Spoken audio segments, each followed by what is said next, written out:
Yo, what is up, ladies and gentlemen? It is your boy Zithy here, and I'm back at it again to drop What If Deku Had Ultra Ego? Now guys, this video is not going to be like my usual My Hero Academia what ifs that I usually do, where Deku starts off super broken. Actually, we're pretty much going to be starting where the main story starts, and not a lot is actually going to be changing. That being said though, before we do get into the video, I do have to let you guys know that this video is going to be a sponsored one, so midway through the video I will be telling you guys about that. That being said though guys, make sure to go down below in the links on my description to join my Discord server if you haven't already, as well as check out my thumbnail maker, Thank God. He makes some of the sickest thumbnails out in the game, so it would mean a lot if you guys went over to subscribe to his channel or just check them out in general. That being said though guys, I hope you guys go on to enjoy the What If.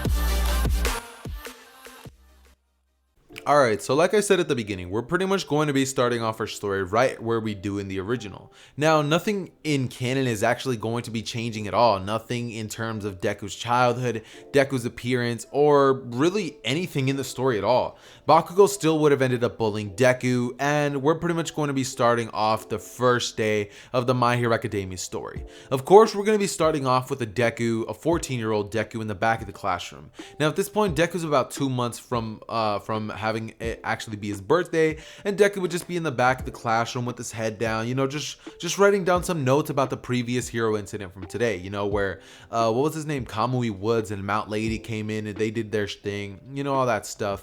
Then Deku would obviously just kind of sit in the classroom as his teacher would walk inside, and he would pretty much proceed to be like, hello guys. So normally I would come in and tell you guys to fill out these, you know, these future apprehension forms, but I know you all want to become heroes, and he would throw the papers all over the air, to which all of the students would pretty much get pretty excited, and they would all start flashing around their quirks. This is when the teacher would look through his list and pretty much just call Deku out, completely calling this man out, even though, like, bro, come on now. Any teacher with the right mind would have known not to do that. But he would just be like, yeah, Izuku Midoriya, you want to go to UA? You know, he would call him out. And Deku, of course, being himself, would hide under his, you know, book and just be like, yeah. As he would say, I know it's dumb, but as Bakugou would just come in at Deku and blast an explosion, being like, Deku, you're the worst of these rejects. You shouldn't even be applying to a hero stone, let alone coming to the same one that I'm going to be going to. I'll crush you if you attempt it. The teacher would look at Deku and just say, I mean, as much as I would hate to agree with Bakugou, he does have a point. Hero schools are for, well, heroes, Izuku, and you don't even have a quirk. Deku would say, but they got rid of that rule. There's you know, there's normal classes. As Bakugou would shoot an explosion at Deku's desk, sending him flying, and Deku would just be in fear. After this, of course, we would still have the normal My Hero Academia stuff, where Deku and Bakugou kind of have a little bit of a standoff, where Bakugou's like, you're gonna do something about it. He would blow up his book and throw it into the pond, where Deku would end up picking it up, being told that he should just jump off the roof. Deku would not listen, and of course, he's gonna end up walking outside. Now, I bet many of you guys are wondering, yo, dude, what's going on, dude? Like, why is Deku not using Ultra Ego? Why is this man not bending Bakugou over and just smacking a man on a booty? Well, to put it lightly, guys, it's because Deku's Ultra Ego in this version is not exactly going to be some actual Ultra Ego that's like related to the gods of destruction. Now, it is going to be an Ultra Ego transformation, which Deku is going to be needing in a sense, he's going to be needing in a sense of desperation and just complete berserk. Like he's going to be needing to be in like a berserk nature of just like he needs to rely on his animalistic instincts to be able to actually access Ultra Ego. Now, seeing as Deku, you know, obviously he's been picked on, but isn't it like Deku's been like hurt or anything like crazy? I mean, maybe a couple times, because it's like kids do be going a little crazy sometimes, but nothing that would make him, you know, kind of feel like his life is in any kind of risk. You know what I mean? So Deku would of course pick up his book from the pond, and this is where Deku's finally going to activate Ultra Ego for the first time. Deku would end up going into the alleyway, where Deku would basically just be walking around going, ah ha ha ha ha, ah ha ha ha. And of course, Deku's pretty much just with his hand held high, his chest up, you know what I mean? This is when out of nowhere, the lid from the sewage tunnel would pretty much pop open and a green sludge would latch onto Deku as he would say, ah, perfect. He would grab onto Deku and Deku would immediately start flailing, be like, you know what I mean? The sludge villain would be like, don't worry, kid. I didn't know he was in town.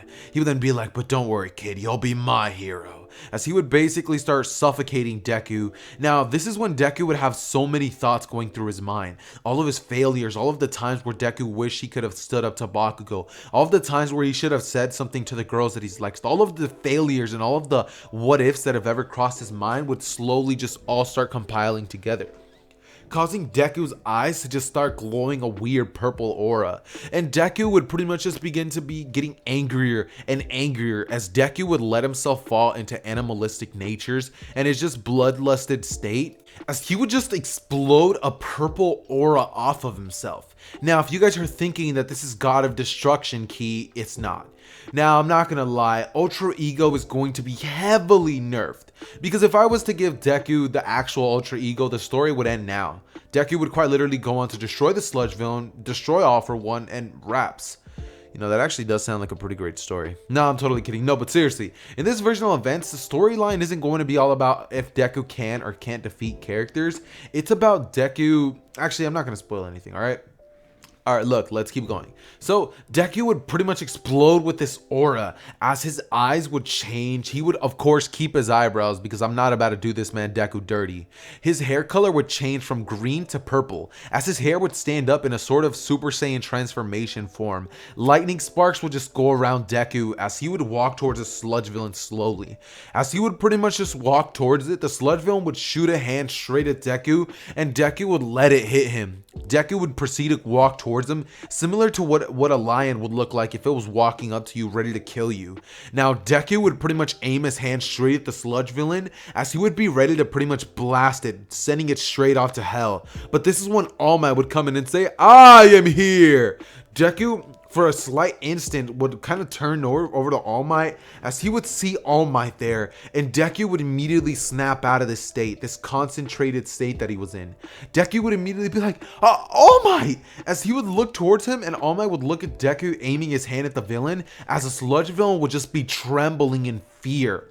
All Might didn't even make the sludge villain feel that way himself, so he would look at Deku and just kind of turn his head as he's like, what happened here, young man? Deku would say, I don't know, as he would look at how close he is to a villain and be like, ah, you know, jump back. He'd be like, a villain. Deku, All Might would just come in and be like, Texas smash, as you know, he blows the sludge villain away. And Deku just talks to All Might a little bit. All Might would be like, what happened here, young man? As Deku would look at All Might and just be like, I don't know. All Might would just be like, what do you mean? Deku would say, well, all I remember was getting trapped inside the sludge villain and feeling as if I was gonna die, but out of nowhere I just passed out and 3 seconds later the sludge villain's in front of me. He would then breathe in and just like exhale, be like, my quirk! What if it was my quirk? All Might would say, what's your quirk, young man? As Deku would say, I don't know. I was classified as quirkless from a young age, but I mean, you never know. I might have gotten it just now. Might be a late bloomer. And All Might would look right at Deku as he would say, maybe. He would then pretty much bottle up the sludge villain as he would say, hey kid, how about I take you to a quirk doctor? As Deku would say, no need, but All Might, is there any way I can get your autograph? Deku would just be in such a great mood as All Might would give him his autograph and Deku would just say, thanks. This is when Deku would walk off. As All Might would say, what a strange kid. He would bottle up the sludge villain, taking him away. As Deku would rush home, telling his mom that they need to go to a quirk doctor now. Now, this is when Inko would pretty much take Deku to a quirk doctor, where they would end up telling him that, well, it seems that he has no sign of quirk. Deku would say, but how did I? As the doctors would just say, well, maybe in a state of panic, you passed out and, you know, another hero rescued you or something. Deku would look down as he would just be thinking that probably. As this is when the doctors would look at the notes and be like, wait. They would look up at Deku and say, there might be a chance that you may have a quirk, but it may be one that can only be seen as active during certain moments. See, we took an x-ray of you a couple of years back, and now that we took another one, it seems as if something within you's changed. or at least a little bit. There seems to be small amounts of fragments of and bits of power that left your body just a couple hours ago. Deku would look at him as he would say, so you're saying there's a chance? As the doctor would say, that's exactly what I'm saying, young man. Deku would then look at the doctors. He would say, yes! Jumping up, being excited. He and his mom would leave, and Deku would look at his mom as he would say, Mom, I don't know what my quirk is, but if I have one, then my life could change. I could finally go into a hero school. Deku would be pretty happy, and Inko would just kind of be like, yeah, Izuku, kind of just doubting him, not really believing that he even has a quirk. As, Deku would just look at his mom saying, yeah, it's awesome. I can't wait to show it off. Deku would be extremely happy as, of course, he ends up going home. And for the next following 10 months, Deku was pretty much just going to be doing hand-to-hand training as well as trying to tap into the Ultra Ego form, but not once. Not once during the 10 months of training would he end up tapping into it. About 6 months into it, Deku would be cleaning Dagoma Beach without being told by All Might or anything, but just to build up his physical strength. And in this version, Deku has actually been able to build up his physical strength a lot higher because the last little bits of Ultra Ego kind of stayed in his base form, I guess you could say. And it kind of enhanced his physical strength a little bit. Nothing crazy, maybe like a little bit of a 0.2% boost, nothing insane, but he definitely got a little bit of a boost. Like before, let's say he can pick up like 10 weight dumbbells, now he can do 20s, which is like a 2 times increase. But when you're talking about like 1 times 2, it's not really that big of a difference, you know what I mean? But yeah, Deku definitely does get a little stronger. But that being said, he continues training, and into the 6-month mark, he would be in the sand as he drops the fridge that he was carrying, and he would say, damn it, I can't awaken my quirk. Nothing I do works. He would just hit at the ground as he would say, damn it, damn it, damn it. He would just be pounding at the ground, cursing, thinking that maybe he doesn't have a quirk. His rage would consume Deku as Deku would pretty much just look down at the ground and see a reflection of himself, as he would see that just for a slight second, his eyes would have gone a bright flash of purple. As Deku would say, I'm not seeing things, am I? He would look over again as he would see his eyes green once more, and Deku would just say, I do have a quirk. Deku would then basically try to remember that feeling for the next 4 months, as by the end of it, Deku would finally realize what it is. It's when Deku lets all of his sense of rationality go that Deku is able to tap into this power. Now, Deku views this quirk or ability as something that may be a curse. I mean, it's not in Deku's nature to have something like Ultra Ego. That's for people like Bakugou or Vegeta, you know what I mean? It's not for people like Goku or Deku who are pure-hearted with kind natures, you know? It's hard for people like them to use because it's simply not in them to use a power such as Ultra Ego. So Deku's kind of going to be struggling with this idea of, like, what does he do? You know what I mean? He doesn't exactly know how to handle this great power which was vested to him out of nowhere, and like out of nowhere, you know, for no reason. And so Deku would kind of just meditate a little bit and train his mind, body, and soul, I guess you could say. As, you know, he would basically start wondering, you know, maybe he can just get stronger physically and that'll help him. And I mean, it will, because now Deku's not going to look like a twig with Ultra Ego on. He's actually going to look like he has a little bit of muscle on him. Now at this point, Deku would pretty much be built just as Bakugou is, you know, nothing crazy. Deku is like pretty much at the same physical strength level as Bakugou, and Bakugou's strength level is actually pretty crazy. I mean, to be able to handle explosions that are just like shooting off and your limbs are able to support that, you have to be crazy strong. So being as strong as Bakugou is definitely a pretty good thing. That being said though, the 10-month mark exam would pretty much be coming in pretty soon, and it's at this point that Deku would kind of just be going in as he would get dropped off by his mother. Now during this time, Deku would be pretty strong physically, so if I was to say, he probably ends up destroying like 12 robots, but that's not really going to be the highlight of the quirk of the little entrance exam for UA. See, of course, he's going to have the written portion, which I'm completely just going to skip because nobody really cares about this stuff. Ida's not going to call Deku out because Deku's going to be too focused on thinking of how he's going to pass instead of thinking about the quirks and muttering and all this stuff. Deku's going to be changed a little bit. A little more confidence because now he believes he has a quirk and he has a chance. So Deku also has a little bit of a personality change where he's trying to like kind of put up a facade where he's trying to be Bakugou like instead of how he normally acts, because it seems that Deku has only ever been able to activate it once more after that time where he was angry, and it was in a time where Deku just fell into a state of rage and just pure just like he had to survive. Deku wasn't exactly able to call it forth like just instantly, you know what I mean? It's not something that he can do manually, but it's something that comes by in a moment of desperation. That being said though, Deku, he aces the test. He's a pretty smart kid. He ends up going outside, and like I said, President Mike is like, go, everybody goes. Deku ends up getting like 12 robot points by nothing but his pure physical strength. No quirk, no ultra ego, none of that stuff. By the way, guys, speaking of ultra ego, what do you guys think about the thumbnail? My boy Thank God went crazy. This thumbnail has to be one of the sickest ones. My only real complaint with it is that it's not covering his hand is covering the ego part, and I'm going to be having the thumbnail up on screen right now. Even though you guys already saw it in the thumbnail, I just gotta give it some more props, you know what I'm saying? But yeah, that being said though, this is when we would basically have Deku essentially just, destroy a couple robots, you know what I mean? Nothing too crazy. But this is when about like 10 minutes would have gone by after Deku destroys like, let's say 8 more, and now Deku has accumulated a total of 20 robot points. Now, it's at this point that Deku would be at around the same spot that he was in canon, when out of nowhere the ground would begin to shake. Deku would look up as he would see a giant robot staring right at him, and Deku would just fall back in fear, thinking that there's no way anybody's gonna be able to beat that. Deku would look as everybody else is running, but he's frozen. Deku, he can't move. Deku would look towards Uraraka's direction as he would notice that there's a girl stuck in some rubble, but Deku was consumed with an overwhelming amount of fear. Deku wouldn't be able to get up, and Ida would rush over to Deku as he would say, let's go. He would grab him saying, just forget about her, some heroes will help her. As he would grab Deku, and something within Deku's psyche would just snap. Deku would just say, no, I'm not gonna do it. I'm not gonna give in to the fear.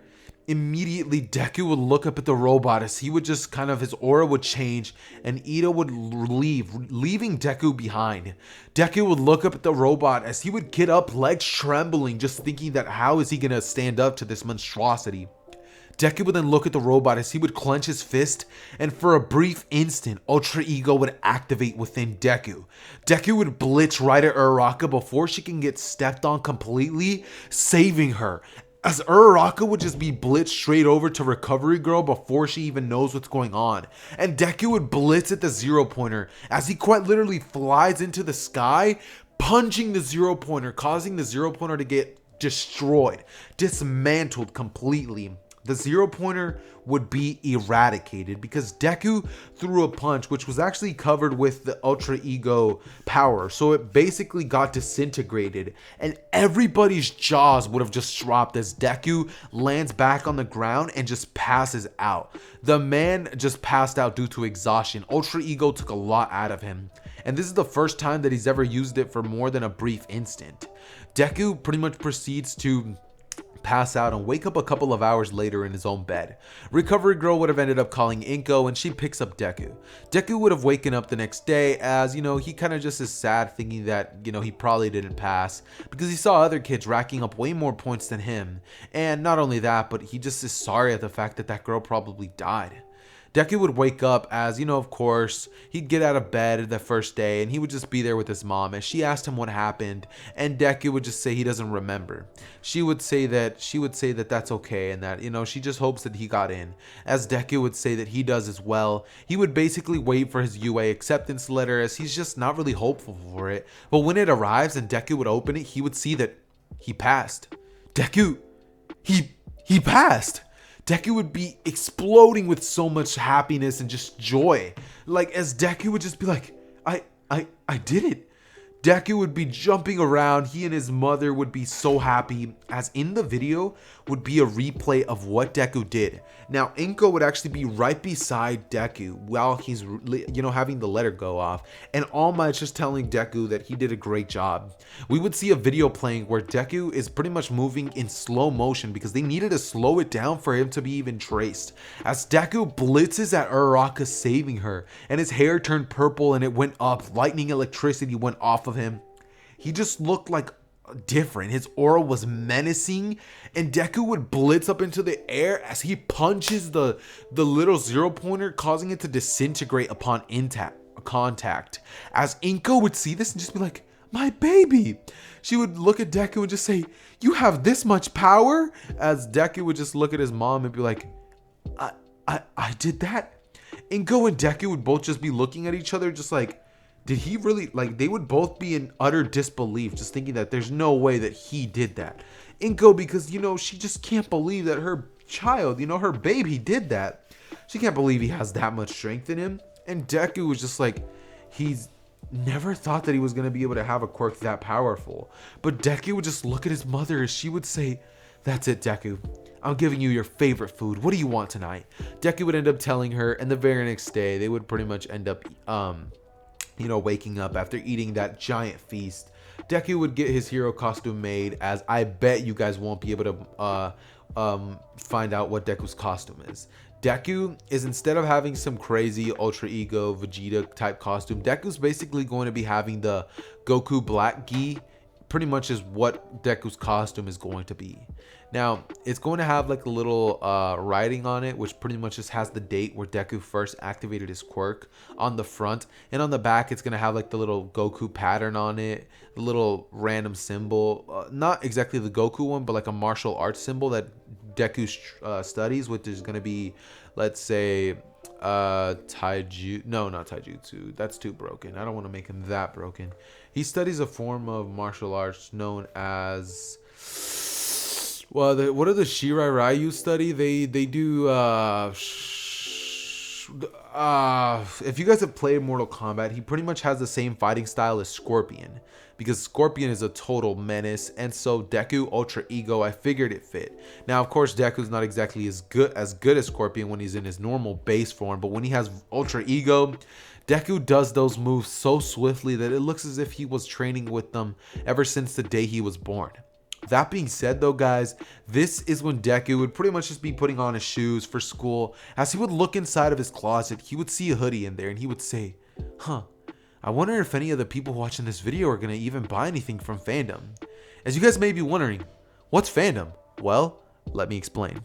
Fandom is an awesome anime merch apparel website which you guys can get to by clicking the links down below in my description. One of them will take you to My Hero Academia merch because I know a lot of my fans love that, and the other will take you to basically see the variety selection which they have. Up on screen right now, you guys should be seeing a bunch of choices that they have. They have My Hero, Naruto, Demon Slayer, Jujutsu Kaisen, One Piece, Dragon Ball, pretty much all the mainstream animes that you guys can think of. Fandom pretty much offers to you guys at a reasonable price, meaning that they're not giving it to you guys at the same price that you guys might find in like your stores that are nearby you. Of course, there might be a couple anime merches that might be a little cheaper, but look at the quality, man. Like, look at the quality. They fade, they get ugly, but when it comes to fandom, they have awesome quality merch that you guys can get at a reasonable price. Not only that, but guys, they're having a 50% sale on their store. Not only that, but using code ZETHER, you can even get an extra 5% off on all of their items actually. And I'm currently working to see if I can get you guys a 10% discount code, but not too sure if I'll be able to get that. So if I was you guys, I would definitely go check out Fandom now and use their 50% discount, because that's not going to last forever. So if you guys like any of the designs that are up on screen right now, then please consider clicking on Fandom and at least checking out their merch store, seeing as it helps out the channel a ton. It's basically like if you guys were buying my merch, except it's whatever you guys want from whatever favorite anime you guys want. That being said, that's pretty much it for the sponsor. Let's get right back into the what if. All right, guys, so I'm going to get back into the story. All right. Deku would see a hoodie inside, as he would basically just smile, grab it, as he would just throw it in his backpack and basically head off. Inko would end up dropping Deku off for his first day at UA, as Deku would arrive at the front door of his classroom just being like, whoa, this door is huge. He would walk inside as he would see Bakugou arguing with Ida like, who put a stick up your, in the morning? As Ida would just be like, how dare you? He would just be all rude and all that stuff. And Deku would look at Ida as he would basically proceed to just be like, oh, that kid. He would basically walk over towards the back of the classroom as Bakugou would realize that Deku just walked in, and he would pretty much get pretty angry at that, having the same reaction that he does in canon. Deku would proceed to, well, essentially go through the rest of the,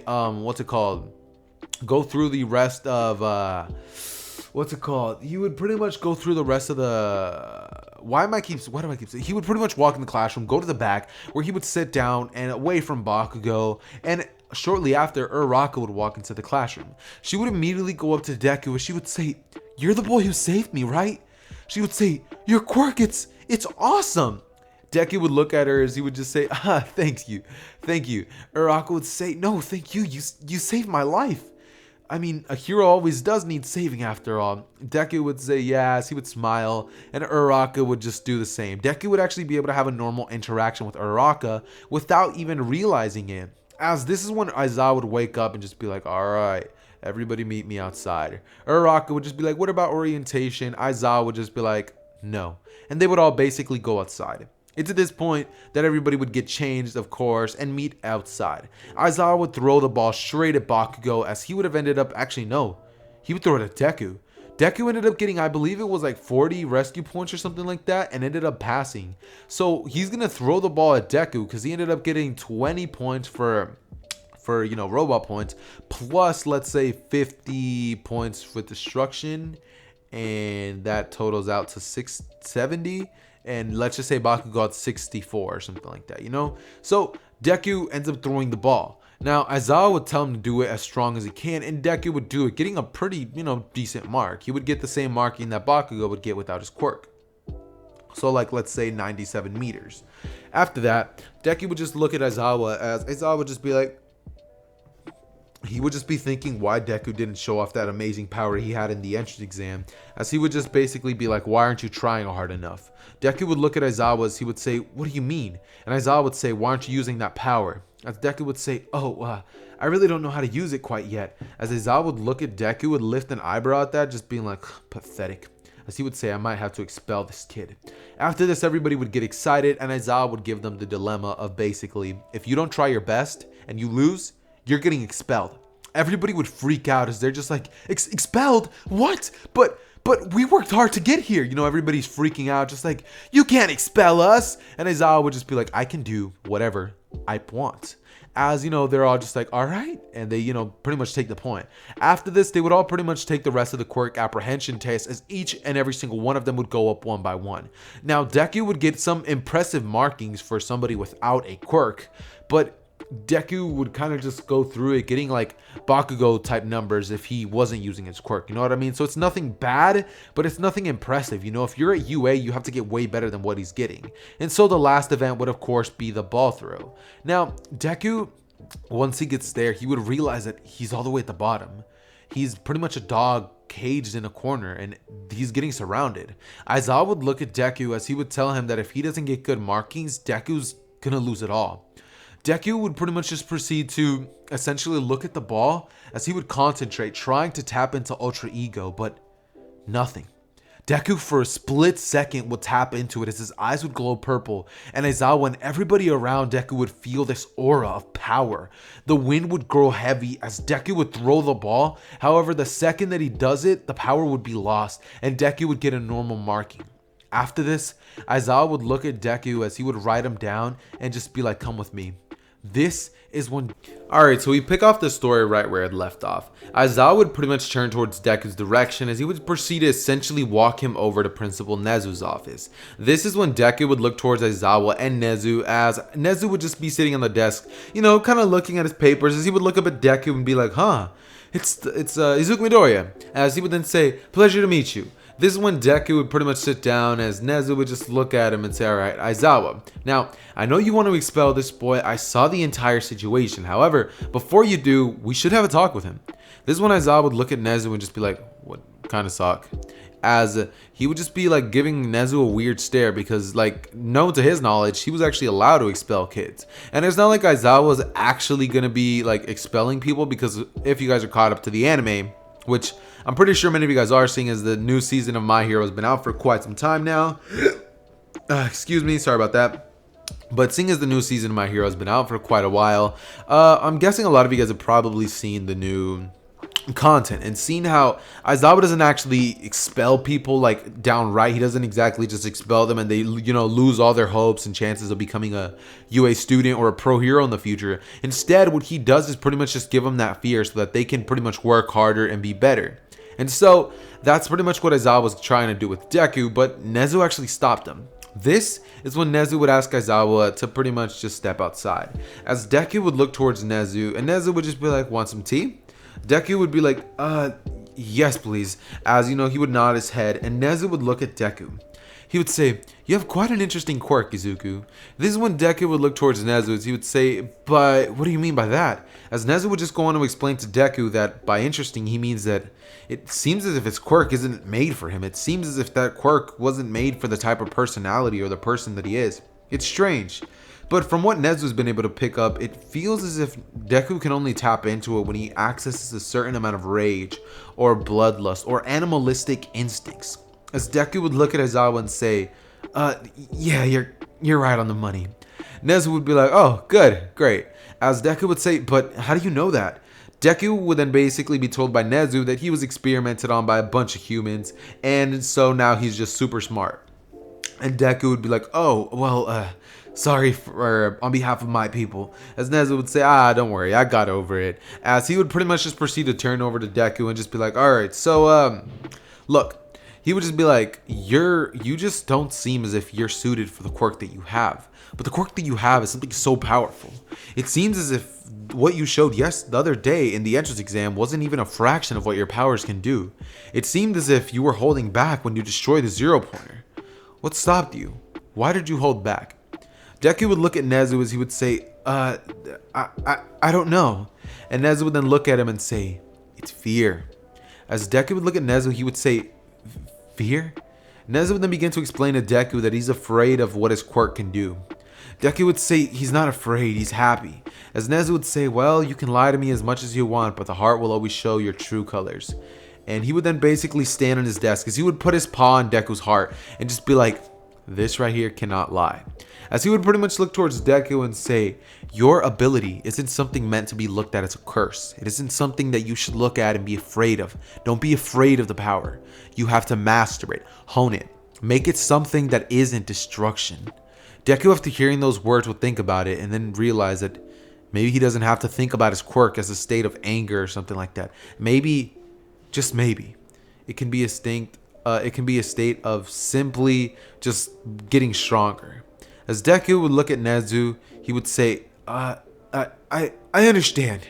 Nezu would look towards Deku and say, perfect. So, we on the same terms? Deku would say, totally.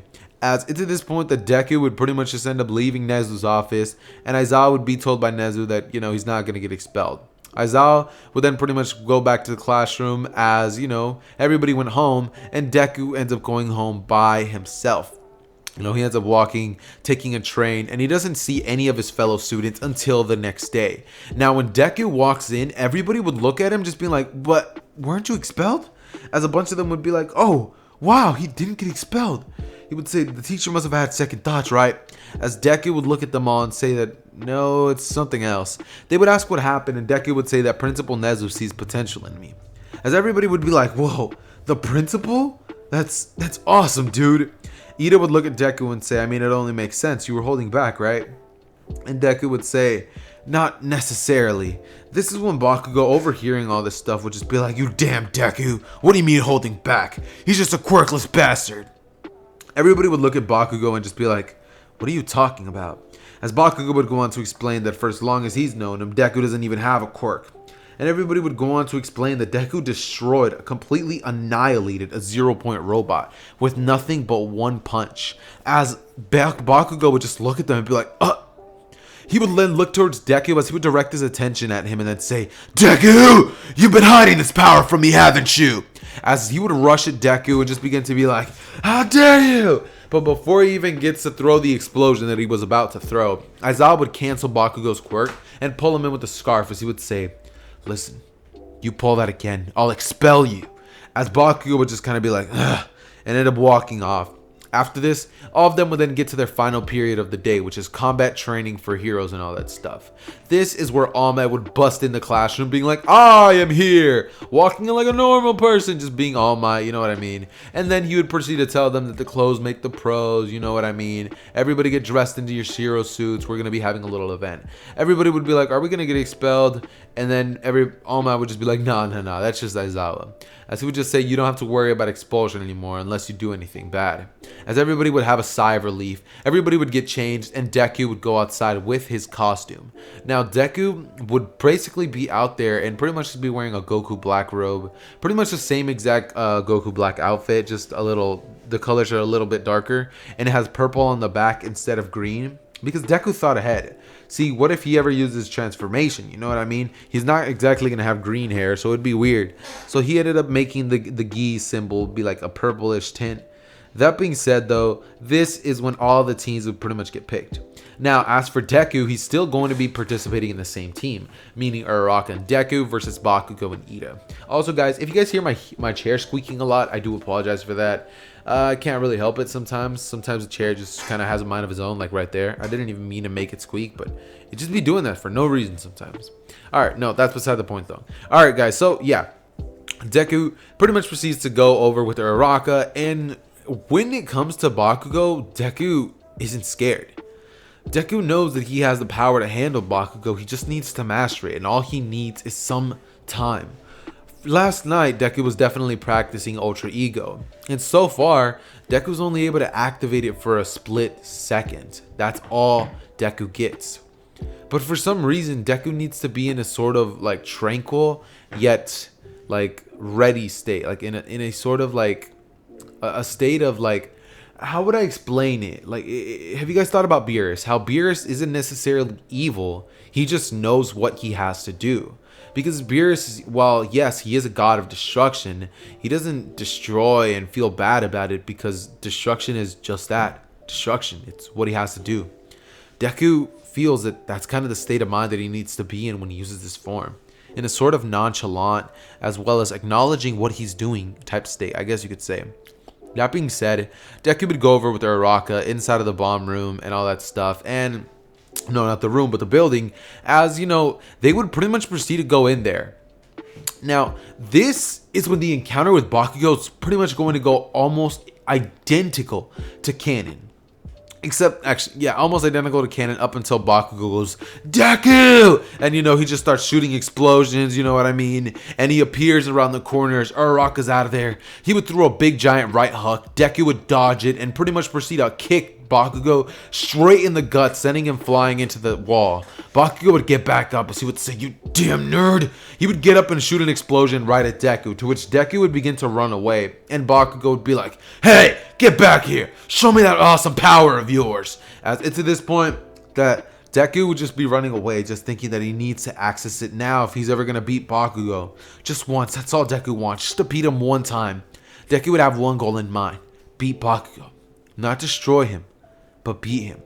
This is when Deku would kind of just continue running, as Bakugou would look over towards Deku's direction, finding him as he would throw a giant explosion at him. Now Deku would put both of his arms in front of his face, pretty much tanking it, and Deku would then rush over to Bakugou, as Bakugou would just be like, Deku! Deku would then look at Bakugou as he would say, Gachan! And both of them would throw a hit. For an instant, Deku would tap into Ultra Ego, as, you know, both of them would throw a punch, and it would be something kind of similar to what they did in canon.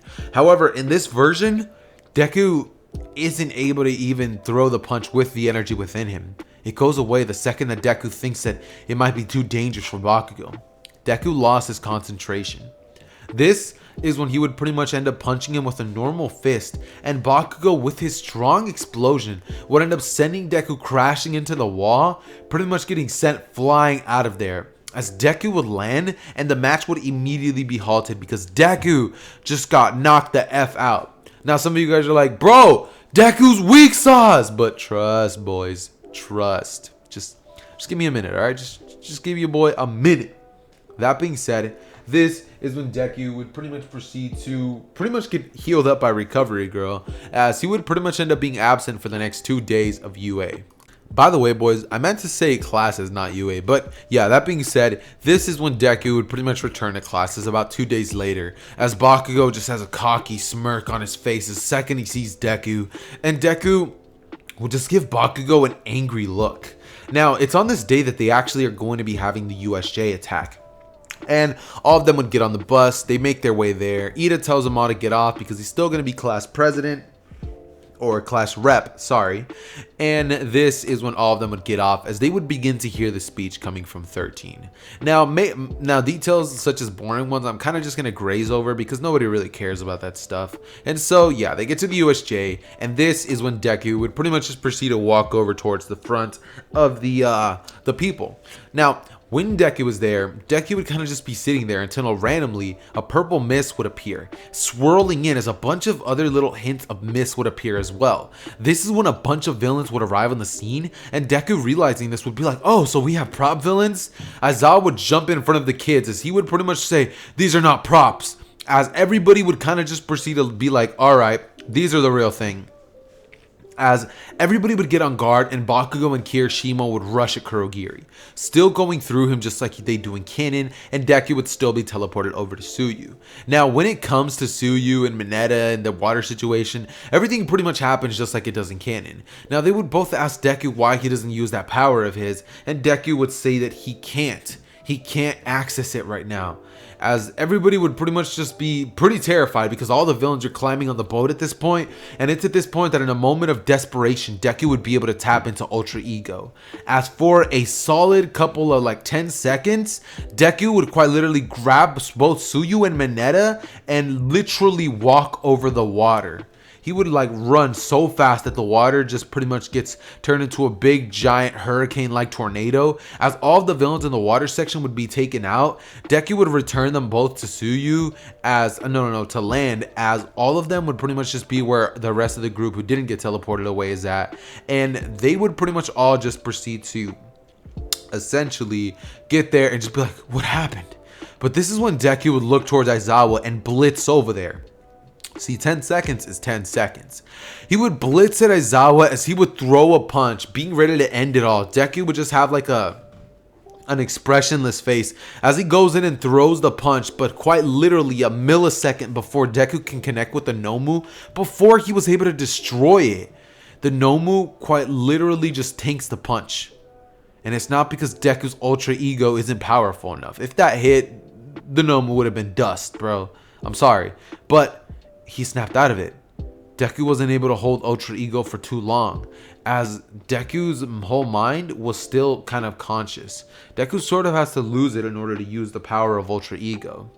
That being said, this is when Deku would kind of just look towards the Nomu, as his eyes would widen and the Nomu would punch Deku right on the ribs, sending Deku flying, literally crashing into the rock section where Todoroki was at, as he would quite literally struggle to get up, and the Nomu would just proceed to continue bashing Aizawa's head in. This is when we would essentially have All Might appear on the scene, as he would end up saving Aizawa, as well as pretty much grabbing the Nomu and beginning to fight with it. In this version of events, Bakugou and Todoroki are pretty much getting distracted because, you know, Bakugou is there, but he's not exactly going to be a great help against the Nomu, seeing as he's like a sort of explosion attack hero, so if he gets in near All Might, he might just doing some splash damage to him as well. Todoroki's being distracted by Deku trying to heal him up because, you know, it is his classmate, and when Deku would open his eyes once again, he would see All Might getting battered and beaten. All Might would have just blood spewing out of his mouth as the Nomu would have quite literally punched All Might straight in the gut. Not only was All Might suplexed perfectly this time, but All Might was barely able to escape it with his life. And so, when All Might does this, he pretty much barely is able to hold his own against the Nomu. He still tries to go plus ultra, but the Nomu is just too much for All Might in this version of events. He has no type of backup. And so, we would then basically have Deku seeing this. In an instant, something would snap within Deku. As it's not Ultra Ego, but it's something else. A feeling would just go off inside of Deku. As Deku would let out a roar and he would go Super Saiyan 4, Legendary Ultra Super Saiyan 2 times 3 to the 5th power of 37. Alright? That's exactly what would happen. As that's where we're gonna, just kidding, that's not at all. Alright, so look, yeah, Deku pretty much taps into, you know, this his ki, because you know you can't have Ultra Ego without ki, and he would quite literally go over towards All Might as he would pretty much appear there and just be like, All Might, you're not gonna, as he would pretty much just get hit by the Nomu. However, when he does, Deku would just stand there as he was able to tank the blow, and he would look up at the Nomu as he would smirk, and the Nomu would begin to just beat on Deku over and over and over until slightly Deku would realize what's going on. The Nomu is punching at Deku, and every time that the Nomu lands a punch, Deku is getting happy.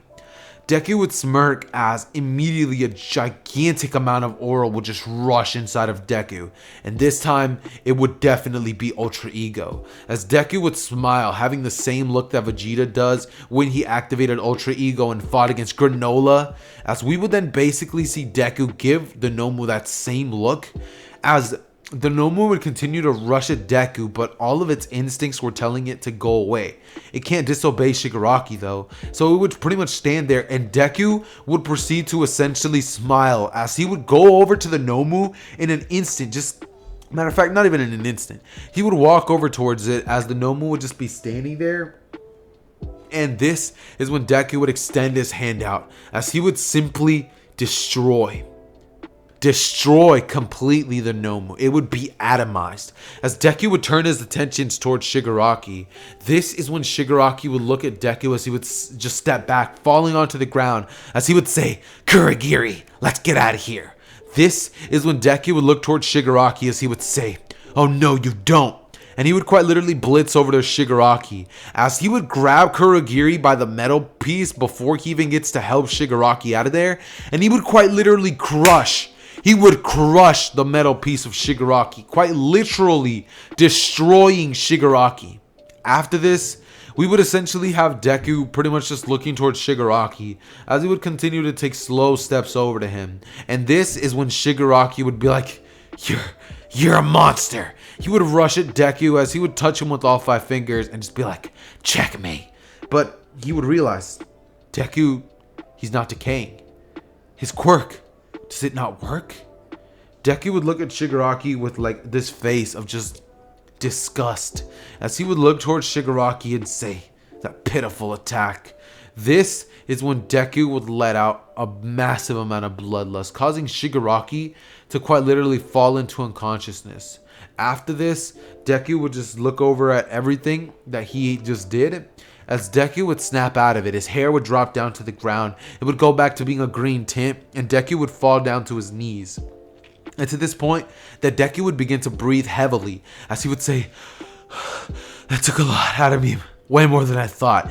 As he would just look around and just be like, oh, okay, definitely got to get better at using that power. As he would just look over towards All Might asking if he's okay, and All Might would just be like, this kid, he's incredible. Just thinking that he probably should have given the quirk of one for all over to Deku instead of Mirio. Deku would pretty much just proceed to look around as it's at this point that the cleanup would happen and everybody would kind of just be given their 1 week break. Now, during that break, Deku would pretty much just use this time in order to essentially just meditate.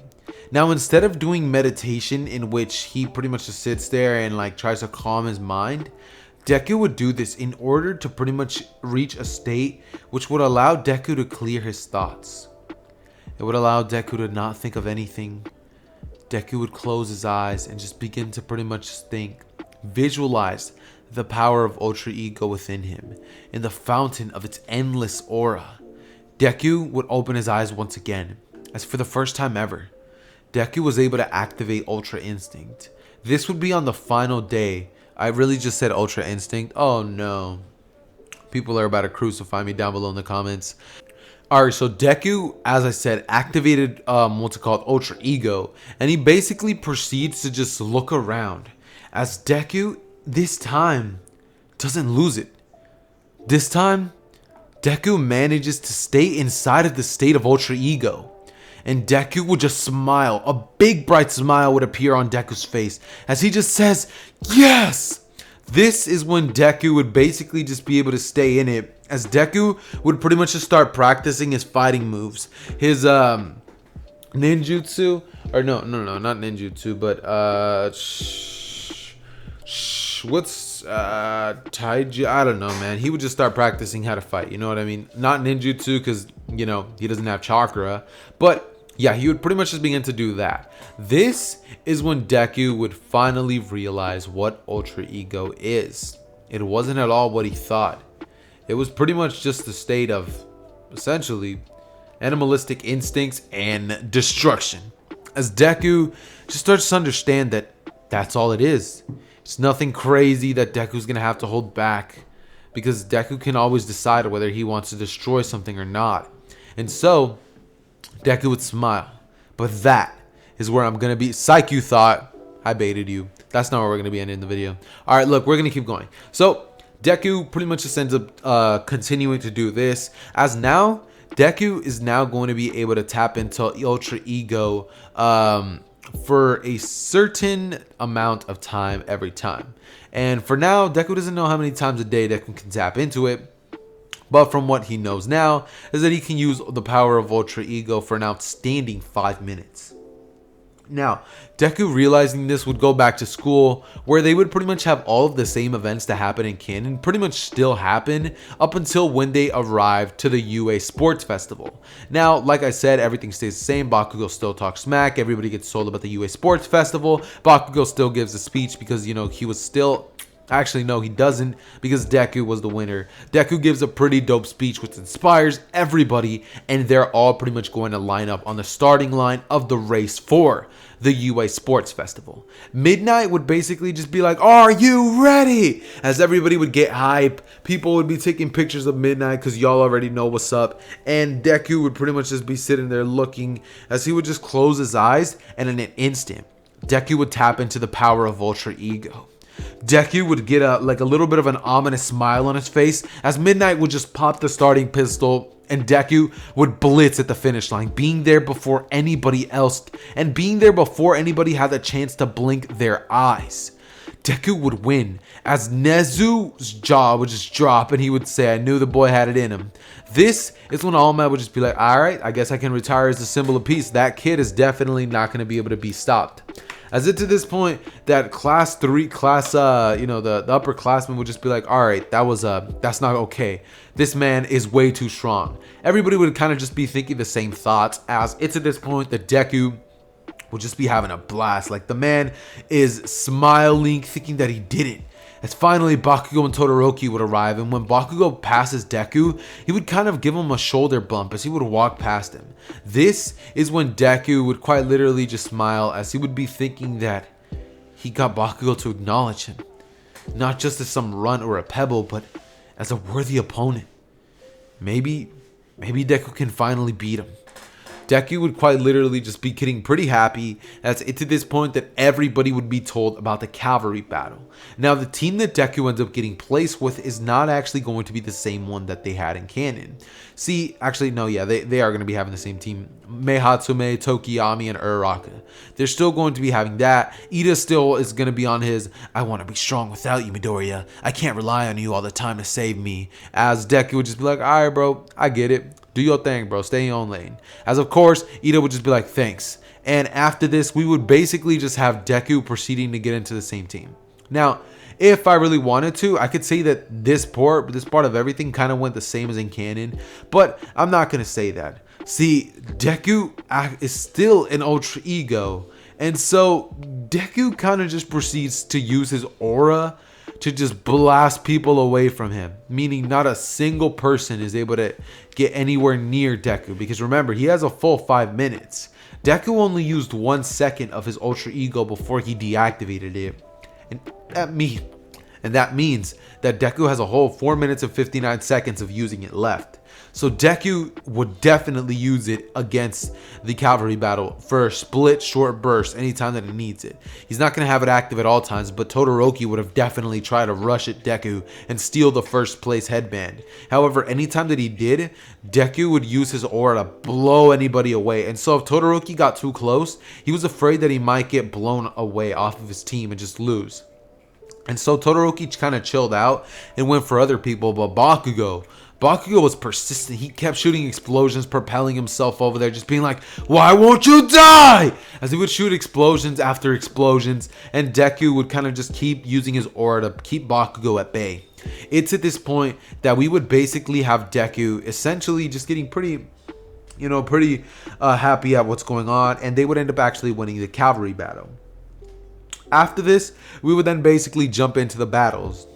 And seeing as we're going to be jumping into the battles, this is when we're going to be having the same battles that transpired in canon. Deku versus Shinso. Now, I've been wanting to cover this battle ever since I started the video recording, alright? So, we're going to start off the story with Deku pretty much getting in the ring.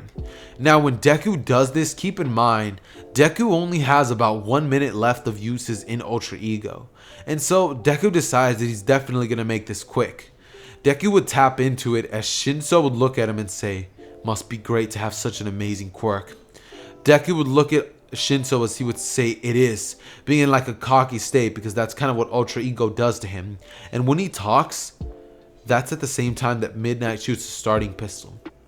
Deku would fall straight into Shinso's mind control ability, and Shinso would pretty much just smirk as Deku's body would just kind of like go limp, and Deku would just be standing there, similar to like in a lifeless state, as if he just like won an anime battle, and if he moves he's gonna hurt himself. But yeah, he would pretty much just be standing there like that as Shinso would smirk, thinking that this is it. It's at this point that Deku would quite literally just be standing there, and Deku's body would begin to quite literally, without Deku consciously moving itself, just walk over towards Shinso and pretty much aim his hand right at Shinso as he would proceed to quite literally almost erase him if it wasn't for the fact that Shinso deactivated his mind control.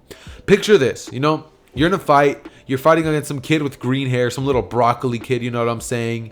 You get him with your quirk, you mind control him. You're thinking that you won, you know what I mean? Like you're thinking you're about to show off in front of everybody, but out of nowhere, like a powerful aura just erupts off of him with no limitations, no breakers, no nothing.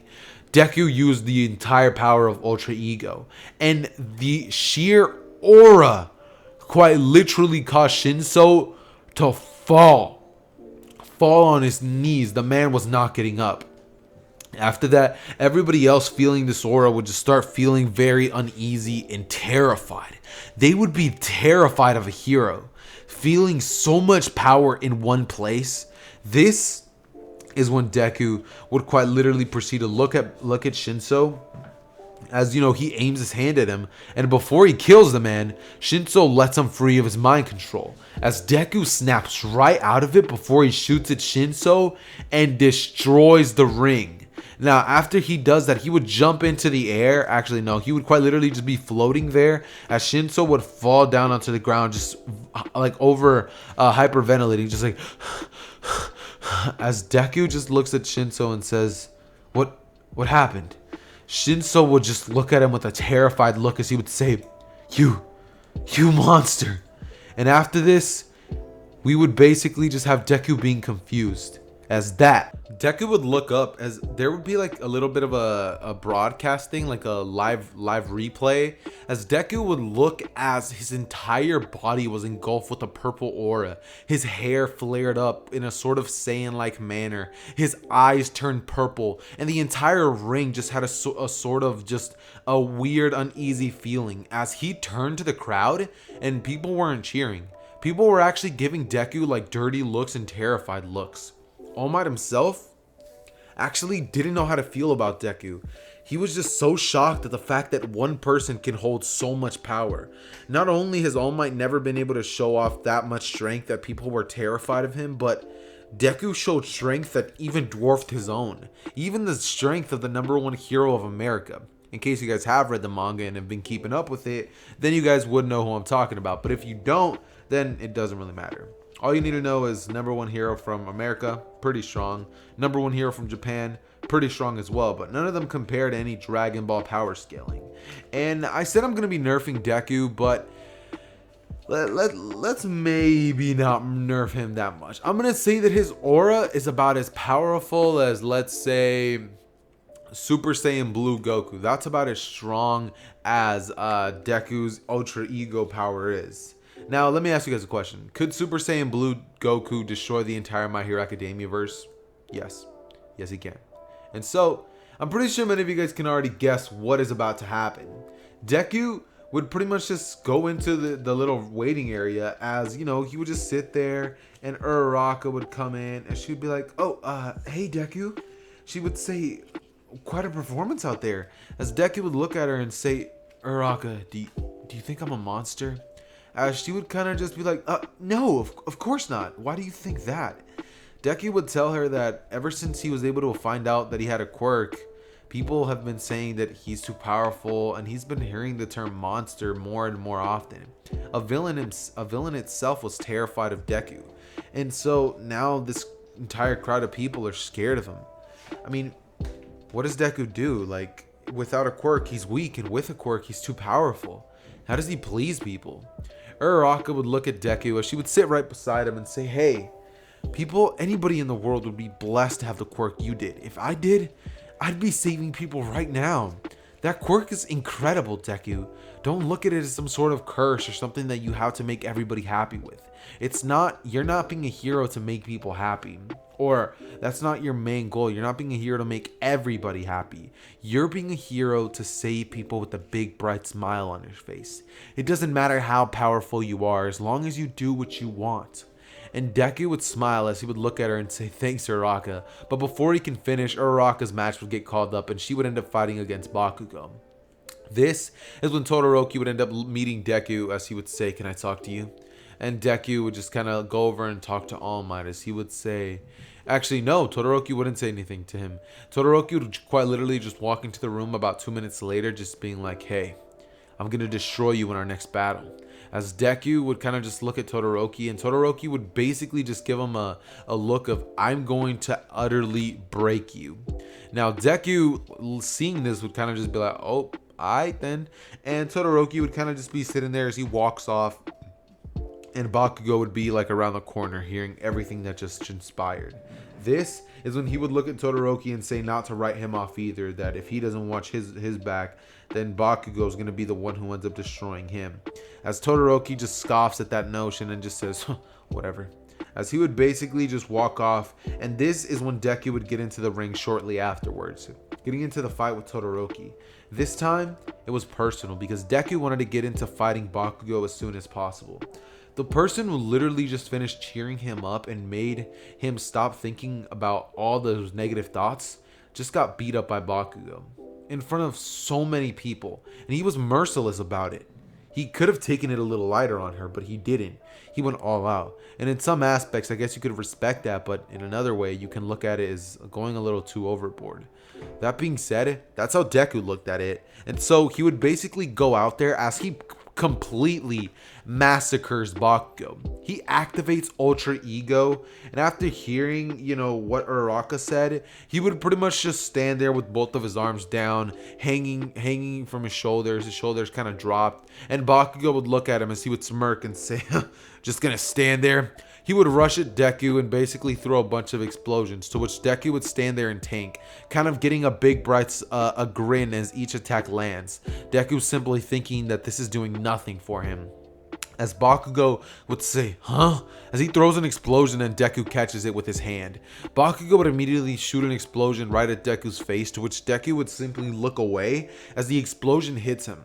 This is when Bakugou would get flung away by Deku as he would grab him by the arm and pretty much swing him off. As Bakugou goes into the air, he would then say, "Ugh, you damn Deku!" As he would use his explosions to start spinning in the way that he wanted to. He would then scream, "Howitzer! Impact!" As he would blitz right at Deku, causing a gigantic explosion to erupt.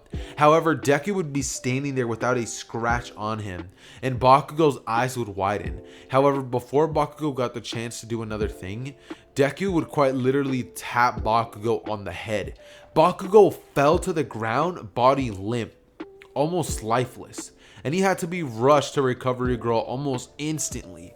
Everybody in the stands watching this would just be like, "That was incredible," and people would start being like, "Deku, Deku, Deku," just thinking that, you know, this kid actually could control it. Before, they were terrified because they thought that Deku was just this person who has so much power and doesn't know at all how to control it. But now they were able to see that Deku has some sort of level of understanding for his quirk, and so people started cheering Deku on, and this honestly made Deku feel way better. That being said, after this, we would have Deku versus Todoroki, and I just want you guys to guess how it would go if Goku, you know, Super Saiyan Blue, was to fight Todoroki with this little ice quirk. Yeah, it doesn't go too well. Todoroki loses, and Deku is pretty much awarded the medal, pretty much by All Might, as All Might goes up there and tells him that he did a great job. After this, we would essentially just have Deku go back to class, as well as all of his teammates, as they would ask Deku what his name is going to be. Now, Deku would say that his name is going to be the Savage Hero, Granola. Why not? I can't think of another name. I'm sorry, guys. And we're just gonna go with Vegeta's his little rival, or the person that he's currently fighting against right now in the manga. Okay. He goes with Granola. Nobody really questions it. They think that, you know, the name actually sounds quite cool. And so Deku kind of just proceeds to essentially Dekurot. No, nothing like that. No. Why did I just mix Deku and Kakarot together? That was totally uncalled for. But no, anyways, Deku pretty much proceeds to be told by everybody to pick their hero names, as he would pick the name Granola. After this, they would all be told that they're going to, each of them have to decide where they're going to be going for work studies. And Deku actually gets an offer from Endeavor, as Endeavor would quite literally just use Deku for that entire week, trying to get Deku to pretty much make Todoroki angry by, you know, kind of showing a little bit of favoritism towards Deku. And Deku could smell the BS from a mile away. He could tell that Endeavor wasn't being genuine. So at one point, Deku kind of just snapped, going into Ultra Ego, and proceeded to pretty much like literally press Endeavor. As Endeavor folded, he's like, "Nope, not happening." And he pretty much just ended up kind of giving up on the notion of training Deku and Todoroki. After this, Deku and Todoroki kind of got to talking a little bit and got to know each other, causing Deku to kind of understand where Todoroki's coming from as to why he doesn't use his flames. And Deku would proceed to explain that a little bit ago he used to think that his quirk was a curse as well, but now he doesn't think so much. As Deku's eyes would flash purple and he would look at Todoroki. Todoroki would say, You're really a monster, you know that?" As Deku would look at him and laugh and say, "Yeah, been hearing that a lot recently." This is when Deku would pretty much just be like, "So you want to hit the gym or what?" As Todoroki would be like, "Say less." And they would end up going to hit some weights. This is when they would basically have chest and tricep day, because you already know. As afterwards, we would essentially proceed to we would essentially proceed to have sorry about that loud chair creaking noise, but we would essentially have them all go back to school, as all of them had pretty much the same exact hero internships things that happened. Now in this versional event, Stain doesn't end up actually having that whole thing with the Nomus, and Deku's not there to protect them. Stain is actually not, I repeat, not going to join the League of Villains in this versional events. Now you guys are probably like, "Yo, what do you mean?" Now, let me explain. If you guys don't remember, on the last part, I basically ended up saying, or actually you guys probably do, seeing as this is all a compilation, but yeah, Shigaraki ended up getting captured in the USJ attack because Shigaraki was so terrified of the Ultra Ego power that he quite literally could not withstand the aura. And he was point blank rage, even closer than Shinso was. Shinso fell to his knees and pretty much started puking as soon as he felt the aura. Now just imagine Shigaraki. This man has like, he's literally like kissing range from Deku, and he like walks over to him.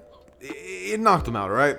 He basically got taken into Tartarus, and so did all of the rest of the villains. That's why there's no little Hoso City incident.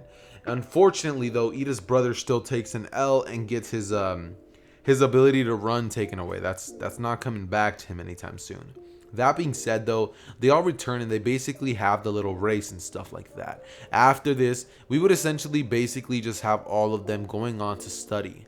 Now, when it comes to Deku, Deku would end up actually hanging out with Uraraka during the time that they have to pretty much, you know what I mean, study. As Uraraka and Deku, they do some good old-fashioned studying together after one thing led to another. They start hitting the books. They start doing some little psychology, biology. They hit the math books. They start doing some reading, some history. They're really going crazy. You know what I mean?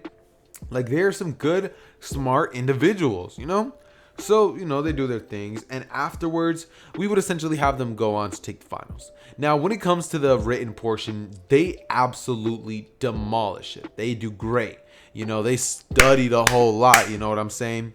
And when it comes to the aspect of the fight against All Might with Deku and Bakugou being on separate teams, Bakugou refused to work with Deku and ended up pretty much getting the ever-living, shit beat out of him. He got destroyed, all right? I'm sorry. He got obliterated, all right?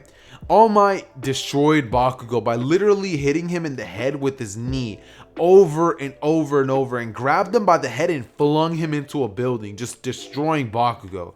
Pretty much taking this guy down a peg or two. And then Deku just walked in as he proceeded to essentially just crack his neck and fingers. He would walk over to All Might as he would take one step and then just look down at the ground as his hair would rise. His eyes would change to a different color, and Deku would blitz right at All Might as Deku would hold back using only 1% of Ultra Ego, throwing a punch which All Might literally was able to barely stop because he used all of the power of One For All, 100% going plus Ultra on top of that, as he barely is able to stop Deku's blow. This is when All Might would smirk, thinking that maybe he can stop it. Maybe it's just an aura, it may not be power. As All Might tries once again, but this time All Might's arm literally gets destroyed as All Might is just GG'd from there. Like, All Might's arm is broken, and this in turn causes All Might to cough out blood, causing All Might's like Small Might form to pretty much get revealed to the classroom. Everybody seeing this would basically have to get an explanation from All Might, and so the secret of One For All would pretty much just be revealed. Mirio would be present as well, and we would essentially just have them all after this get ready for the Forest training arc. Now, during this time, they're all going to be going to the mall, to which Uraraka and Deku would have a little bit of a mall day. You know what I mean? They go out to the food court. They do a little bit of shopping for the forest. Deku's the one mostly paying for everything, seeing as Uraraka doesn't really have too much money. And so they end up going to the forest, where this is all pretty much going to remain as it does in canon. Deku hangs out with Uraraka, Ida. He has the same basic friend group, except people just like him a little bit more and respect him. They view him as more powerful. So it would kind of be like they're viewing him in the same limelight that they do as they do in the manga, where Deku is just absurdly powerful. Oh, sorry if I spoiled somebody. I completely just forgot the fact that a lot of my viewers probably don't read the manga, but some of you guys probably do. So, it's obvious Deku was going to get powerful. So I don't really know how bad of a spoiler that is. But yeah, they treat him in that sort of way. And so they, of course, end up arriving to the forest training, and they all have their own individual training. When it comes to Deku, he has to do a whole lot of meditation. Not only that, but he also practices how to show restraint when he's using the form of Ultra Ego. He wants to see if there's a way that he can use even less than 1% of its power. Maybe a way that Deku can use, like, even less than that, like 0.5%. That way maybe fights can just maybe be like fun for him, because the way that things are, Deku just appears on a battlefield and destroys everything in sight. There's not a single person alive who can say a thing to Deku and get away with it, because Deku is just he's just that guy, you know what I mean? He's just that strong. And so we would basically just have Deku just wrecking people, you know what I mean? Like, he's just destroying people. And so we basically have him training with the Wild Wild Pussycats guy as well as Aizawa. As you know, Aizawa tries to cancel Quirk, but he realizes that Deku's Quirk can't be canceled. It's strange. For some reason, it's as if Deku's Quirk area is just blank.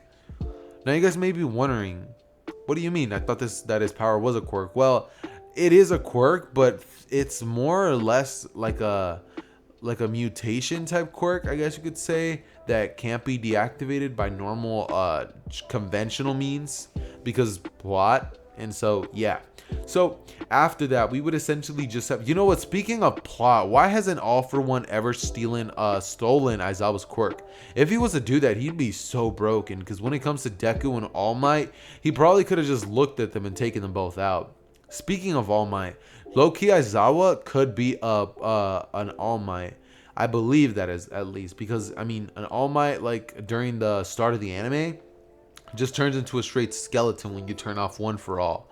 So I think Aizawa low-key might be able to defeat All Might if he really wanted to. That's crazy to think about. Mr. Aizawa, man's low-key a GOAT.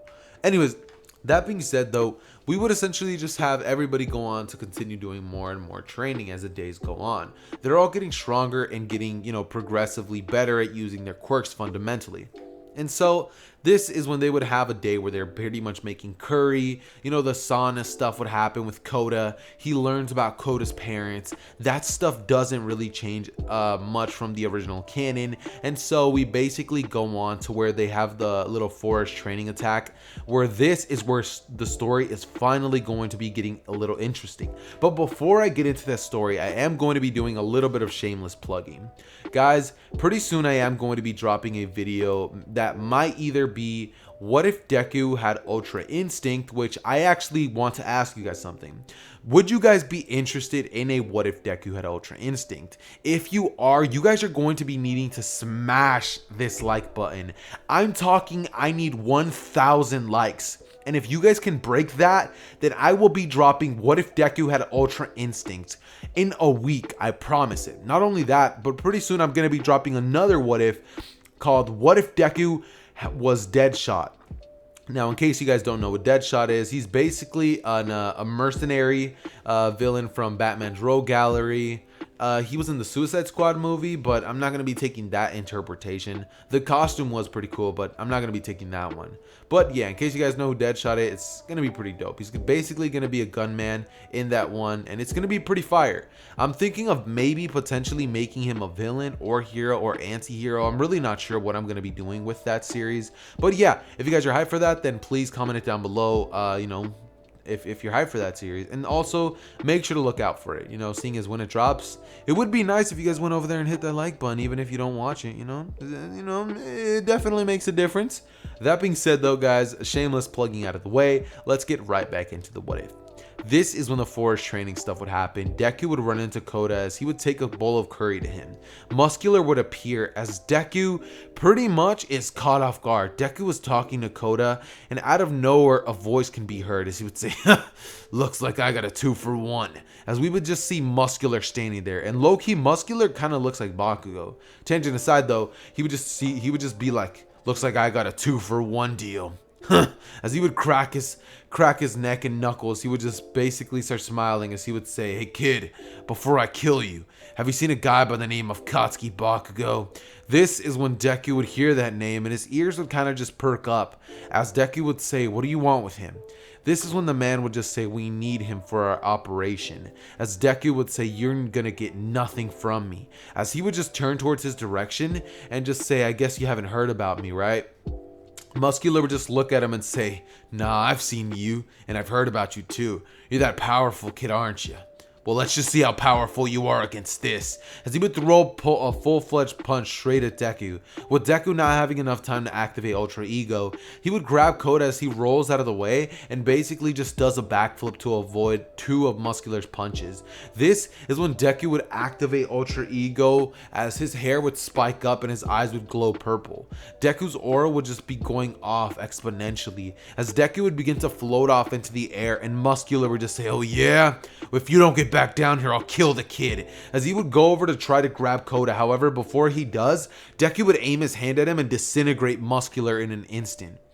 This would cause Kota to look at Muscular and just kind of widen his eyes as he's like, that was the guy. And right as he realizes this, Muscular disappears.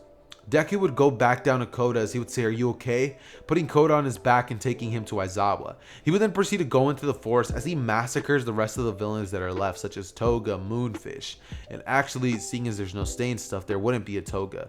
But, you know, the main League of Villains characters who would be there, even if Stain wouldn't be there, I think that Dabi would still arrive there. I think that Twice would still arrive there, and other characters such as that would still be there. But people like Spinner and Toga and actually I think that's actually it. Spinner, Toga, and Dabi are the only 3 people that joined from Stain's little speech or whatever. That being said though, we would essentially just have All For One be the big main bad guy who's there. Now, when Deku gets word of the fact that All For One is actually present because of the fact that Shigaraki isn't there this time, or the fact that he doesn't have like a couple extra good hitters, he's actually over there fighting against Mandalay, actually stealing their quirks. As Deku would arrive on the battlefield, All For One would smile as he would say, "So my successor lost to you. A mere child who doesn't know how to handle his own quirk. I'm gonna love tearing you limb from limb and then stealing that power for myself. And after I do that, power in this world will be the only thing that rules. I will be the ruler by my own with an iron fist." As Deku would look at All For One and just say, "I'm getting bored. Tell me when you're gonna start." All For One would get angry as he would basically charge up his fist with all of the powers that he has, all the quirks, everything, and throw the punch right at Deku's direction. As Deku would stand there literally puffing out his chest in a Superman fashion as he would tank it, and All For One would look at him like, thinking that he won. But Deku would stand there as a giant cloud of smoke would cover Deku. Deku would look at All For One as he would say, "You done?" And All For One's eyes would widen. He would just be like, "What?" As he would then like try once again, and Deku would simply stand there as his power is just going higher and higher. Every time you hit Deku, Ultra Ego is pretty much feeding off of that, causing him to get even stronger. And so Deku's kind of just racking up the power until Deku kind of just proceeds to say, "Alright, I'm done with you." He grabs All For One by the collar of the shirt that he's wearing and throws him into the sky, where Deku proceeds to pretty much bash him from the back down into the earth. If you guys have played Mortal Kombat X, then basically he does what Raiden's X-ray is, as he hits him on the back, shattering his spine, and then comes back down and smashing his knee into All For One's abdominal area, causing All For One to cough out massive amounts of blood. After this, Deku would grab All For One's head as he would fling him back into the air and shoot a ki blast straight at All For One, completely incinerating him. After this, Deku would quite literally proceed to just stand there as the cleanup crew would arrive, and Deku would actually be made a pro hero way sooner than in canon. Deku took out the main threat, and after that, All Might actually goes public with what happened to himself, why his hero time has been plummeting, why everything has happened, and pretty much branding Deku as the brand new symbol of peace, telling the world that with him as a hero, the world will have nothing to fear ever again. Deku's power is something never seen before, and as long as they have somebody like Deku by their side, they will never lose again.